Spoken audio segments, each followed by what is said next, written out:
Vai varam atlikt laimes sajūtu? Varam, bet ko mums tas izmaksās, ja nemainīsimies?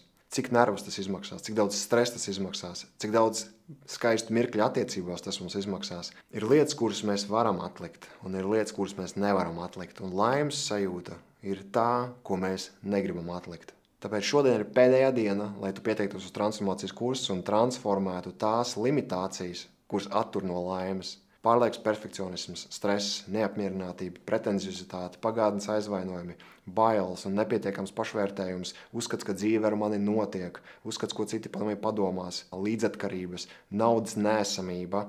Tas viss ir sekas, ja mēs nemenedžējam iepriekšējo. Tāpēc darbs ar sevi ir pats galvenais. Mūsu ārējā pasaule mainās tad, kad mēs mainām savu iekšējo pasauli, savu iekšējo uztveri, tad, kad mēs izmainām attieksmi, kā mēs darām lietas. Un tad, kad mēs izmainām attieksmi, mēs ejam un joprojām darām.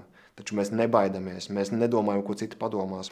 Ja tu jūti, kad tu esi gatavs savam dzīves nākamajam līmenim, lai kurā tu atrastos šobrīd, transformācijas kurs ir soli pa solim process, kas tev palīdzēs.